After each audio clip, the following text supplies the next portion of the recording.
Arun XLO Ziva, an elite active retirement community in Mahabalipuram, Chennai. For apartments and luxury villas, call 7288 இந்த பிரச்சாரம் எதற்காக இங்கே நடத்தப்படுகிறது என்று சொன்னால், நம்முடைய சட்டமன்ற உறுப்பினர் சகோதரர் விஜயகுமார் அவர்கள் குறிப்பிட்டதை போல வரும் என்றால் இன்னும் ஒரு அமாவாசை கழிஞ்சு போச்சு. இன்னும் 9 அமாவாசைக்கு பிறகு என்ன நடக்க போகுது? ஆட்சி மாற்றம். யாருடைய ஆட்சி வரப்போகிறது? மக்கள் விரும்புகிற நல்ல ஆட்சியை தரக்கூடிய ஒரே தலைவர் இன்றைக்கு நம் கண்முன்னால் இருக்கிற நம்பிக்கை நட்சத்திரம் அண்ணன் எடப்பாடியார் அவர் என்பதை நான் தெளிவோடு உங்கள் அனைவருடைய ஆதரவோடு சுட்டிக்காட்ட கடமைப்பட்டிருக்கிறேன். 4 ஆண்டு காலம் தாண்டி தமிழக மக்கள் நடுக்கடலிலே படகில்லாமல் துடுப்பில்லாமல் தத்தளித்துக் கொண்டிருக்கிற ஒரு கொடுமையான சூழ்நிலை இன்றைக்கு ஏற்பட்டிருக்கிறது. விலைவாசி ஏற்றம் ஒரு புறம், மின்சார கட்டணம் உயர்வு ஒரு புறம், வீட்டு வாடகை உயர்வு ஒரு புறம், வீட்டு வரி உயர்வு ஒரு புறம், எல்லாவற்றுக்கும் மேலாக அள்ளி போடுகிற குப்பைக்கு கூட வரி உயர்வு. இப்படி பல வகையான தொந்தரவுகளுக்கு மக்கள் ஆளாகி, திருப்பூர் மக்கள் எப்பெல்லாம் திமுக ஆட்சிக்கு வருதோ அப்பெல்லாம் திமுக ஆட்சிக்கு வருகிற காலமெல்லாம் திருப்பூர் மக்களுக்கு கஷ்டகாலம் தான். எப்ப ஆட்சிக்கு வந்தாலும் தமிழக மக்களுக்கு கஷ்டகாலம் என்றாலும் திருப்பூர் மக்கள் முழுக்க வேதனையிலே இன்றைக்கு மூழ்கி கொண்டிருக்கிறார்கள். என்னிடத்திலே பேசிய தொழிலதிபர்கள் சொன்னார்கள், திருப்பூர் தொழில் அனைத்தும் பீகாருக்கும் பாட்னாவுக்கும் போகிறது, மத்திய பிரதேசத்துக்கு போகிறது. அங்கே எல்லாம் மின்சார கட்டணம் கொடுக்கிறார்கள், வட்டி இல்லாத கடன் கொடுக்கிறார்கள், ஏராளமான சலுகைகளை அளித்து இங்கே திருப்பூரிலே நடைபெற்றுக் கொண்டிருக்கிற தொழில்கள், பெரும்பாலான தொழில்கள் இன்றைக்கு வெளிமாநிலத்துக்கு சென்று கொண்டிருக்கிறது. ஆனால் நம்முடைய முதலமைச்சர் அடிக்கடி ஒவ்வொரு நாடாக சென்று அந்த நாட்டினுடைய தொழிலதிபர்கள் எல்லாம் இங்கே வாருங்கள் என்று, தமிழ்நாட்டுக்கு வாருங்கள் என்று அழைக்கிறார். இது ஒரு கேலி கூத்தாக இருக்கிறது. இங்கே இருக்கிற தமிழ்நாட்டில் இருக்கிற தொழில்கள் எல்லாம் வெளிமாநிலத்துக்கு போய் கொண்டிருக்கிறது. வெளிமாநிலத்தினுடைய முதலமைச்சர்கள் இங்கே வந்து தங்க படுக்கை விரித்து, பாருங்கள் எங்கள் ஊருக்கு 2 ரூபாய்க்கு ஒரு யூனிட் மின்சாரம் தருகிறோம், நீங்க கட்டணத்துக்கு வரியே கட்ட வேண்டாம், தண்ணி நாங்களே தர்றோம், என்ன வசதி வேணாலும் உங்களுக்கு பண்ணி தர்றோம், தொழில் செய்யுங்கள், எங்கள் மக்களுக்கு வேலை வாய்ப்பு தாருங்கள் என்று மத்திய பிரதேச முதலமைச்சர் திருப்பூருக்கு வந்து அழைக்கிறார். பீகார் முதலமைச்சர் கோயம்புத்தூருக்கு வந்து அழைக்கிறார். அதே போல ஒரிசா முதலமைச்சர் வாருங்கள் என்று எல்லா தொழிலதிபர்களையும் அவங்க ஊருக்கு கூப்பிடுறாங்க. நம்ம முதலமைச்சர் இங்கிருந்து தொழிலெல்லாம் வெளி மாநிலங்களுக்கு போகிறது. ஆனால் நம்முடைய முதலமைச்சர் வெளிநாட்டுக்கு போய் சுற்றுப்பயணம் போய் உல்லாச பயணம் போய் அங்கே இருந்து இங்கே இருக்கிற தொழிலதிபர்களையே அங்கே கொண்டு போய் ஒப்பந்தம் போட்டு, புதிதாக ஏதோ வெளிநாட்டுக்காரன் வந்து இங்கே தொழில் தொடங்குவதை போல ஒரு காமெடியாக ஒரு நாடகத்தை நடத்தி கொண்டிருக்கிறார். இதெல்லாம் சீக்கிரம் முடிய போகிறது. இன்றைக்கு தமிழ்நாட்டில் எத்தனை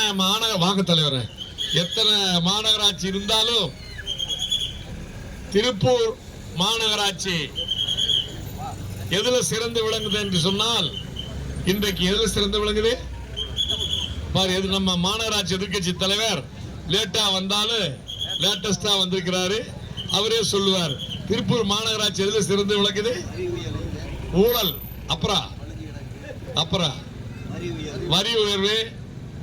அதாவது ஊழல் என்றால் எப்படின்னா, எந்த வேலையை கான்ட்ராக்ட் விட்டாலும் மேல கொடுக்கணும், கீழே கொடுக்கணும், மேலையும் கொடுக்கணும், கீழே கொடுக்கணும், மேலைக்கு இவ்வளவு, கீழைக்கு இவ்வளவு, இப்படி சொல்லி கொள்ளையடிக்கிற ஒரு மாநகராட்சி இன்னைக்கு இந்தியாவிலே. அது சொல்லுங்க சத்தமா, திருப்பூர் மாநகராட்சி ஏராளமான லஞ்ச ஊழல்ல தத்தளித்துக் கொண்டிருக்கிறது.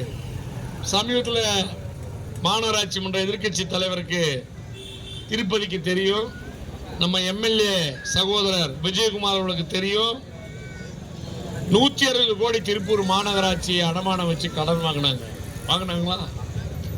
அந்த 160 கோடியில ரோடு போடுவதற்கு டெண்டர் வச்சு பாதிக்கு மேல சாப்பிட்டாங்க. இன்னும் ரோடே போடல. மேல கொடுக்கணும் கீழே கொடுக்கணும் வழக்கமா. இப்படி ஒரு மாநகராட்சி, இந்தியாவிலேயே லஞ்ச ஊழலில் திளைத்துக் கொண்டிருக்கிற மாநகராட்சி எது? திருப்பூர். குப்பையில ஊழல் மாநகராட்சி எதிர்க்கட்சி தலைவர் லேட்டா வந்து சொல்றாரு. குப்பையில ஊழல். குப்பையில மட்டும் ஊழல் இல்ல, இன்னைக்கு இதனால மக்கள் படுகிற துன்பம் கஷ்டம் ஏராளம் ஏராளம். இதுக்கெல்லாம் முடிவு கட்டுவதற்காகத்தான் நாய் பிடிக்கிறதுல 10 லட்சம் ரூபாய் ஊழல். அடே அப்பா, மாநகராட்சி மன்ற உறுப்பினர் சொல்றாரு, தெருவில் லைசன்ஸ் இல்லாம சுத்துற நாய்களை பிடித்து கருத்தடை செய்யறதுல 10 லட்சம் ரூபாய்க்கு ஊழல். அப்படியா? 10 லட்சம் ஊழல். இப்படி என்னென்ன வகையான ஊழல்? ப்ளீச்சிங் பவுடர் வாங்குறதுல ஊழல் இங்க ஒருத்தர் சொல்றாரு. பாத்ரூம் கிளீனிங்ல ஊழல், சீமார் வாங்குறதுல ஊழல். ஆனா இத்தனை ஊழல் நடக்குது, நாங்கெல்லாம் பார்த்துட்டு இருக்கிறோம். நம்ம எம்எல்ஏ விஜயகுமாரும் பார்த்துட்டு இருக்காரு. சட்டமன்றத்தில் பேசுறதுக்கு வாய்ப்பு கேட்கிறாரு, தரமாட்டேங்கிறார். ஆறு சபாநாயகர் தந்தா எல்லாம் நாரி நாத்தம் முடிச்சு போயிடும்ட்டு பேச விட மாட்டேங்கிறார். ஆனாலும் காலம் நெருங்கி கொண்டிருக்கிறது. விரைவில் இந்த ஆட்சிக்கு என்ன மணி அடிக்கணும்?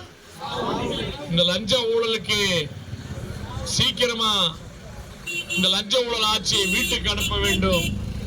இந்த மாநகராட்சியில பாருங்க, ஏற்கனவே வரியை குறைக்கணும்னு சொல்லி 10,000 பேர் அணிய மாநகராட்சிக்கு முன்னாடி அதிமுக கார ஒரு நாள் பூரா சாப்பிடாம விஜயகுமார் எம்எல்ஏ தலைமையில் பட்டினி கிடந்தோம்.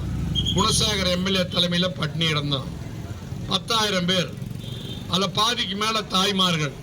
10 பைசா வரியை குறைச்சாங்களா? குறைக்கல. இதுவரைக்கும் குறைக்கல. ஆனா அதுக்கு பதிலா இந்த வருஷம் மறுபடியும் 6% வரிய ஏத்திட்டாங்க. குறைக்கிறதுக்கு பதிலா ஏத்திட்டாங்க. நாங்க என்ன கேட்கிறோம்?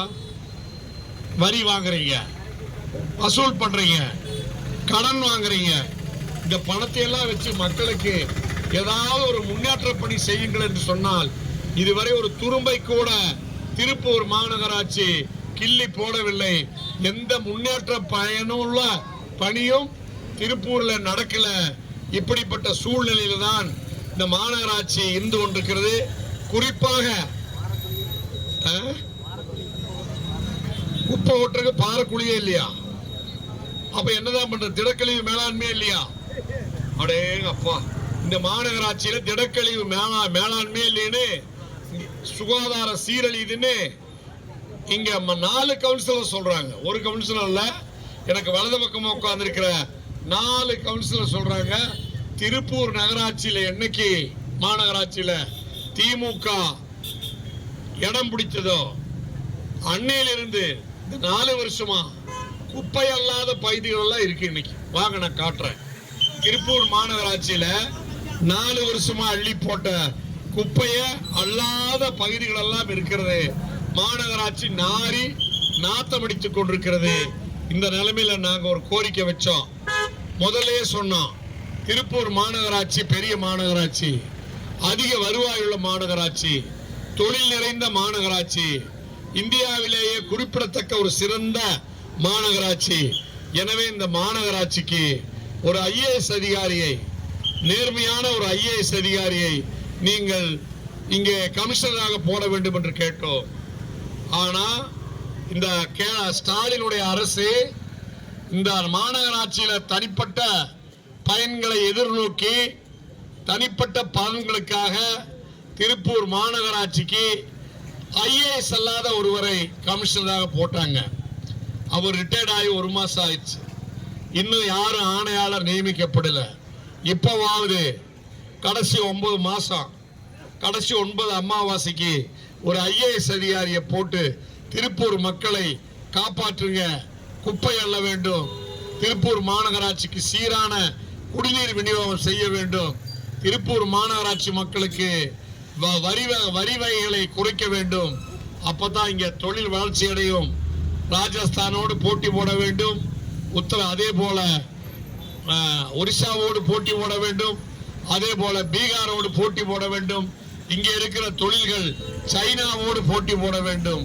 அந்த நிலைக்கு இங்கே திருப்பூர் நகரத்தை வளர்க்க வேண்டும் என்றால் அம்மா ஆட்சி மீண்டும் இங்கே வர வேண்டும். அம்மா ஆட்சி வந்தால் நகரமும் சுத்தமா இருக்கும். இங்க இருக்கிற சிரமங்கள் நீங்கும். வரி விலைவாசி குறையும். ஏழை எளிய மக்களுடைய கஷ்டங்கள் நீங்கும். எனவே ஒரே முகமாக நீங்கள் அனைவரும் தீவிரமாக தொடர்ந்து பாடுபட்டு இந்த 9 மாத காலத்திலே நல்லாட்சி உருவாக எடப்பாடியார் மீண்டும் முதலமைச்சராக வர, எடப்பாடியார் இந்த பகுதியிலே யாரை வேட்பாளராக நிப்பாட்டினாலும் அவர்கள் அமோக ஓட்டு வித்தியாசத்திலே வெற்றி பெற, 1 லட்சம் ஓட்டு வித்தியாசத்திலே வெற்றி பெற நாம் அனைவரும் கடினமாக உழைப்பதற்கு சபதம் ஏற்போம் என்று சொல்லி மீண்டும் இந்த சிறப்பான ஏற்பாட்டை செய்த சகோதரர் அட்லஸ் லோகநாதன் அவர்களுக்கும், அன்பு தம்பி தங்கராஜ் அவர்களுக்கும், அன்பு சகோதரர் ஆறுமுகம் அவர்களுக்கும் மற்றும் உள்ள இந்த தொகுதியினுடைய ஆற்றல் மிக்க சட்டமன்ற உறுப்பினர் சகோதரர் விஜயகுமார் அவர்களுக்கும் நன்றியை கூறி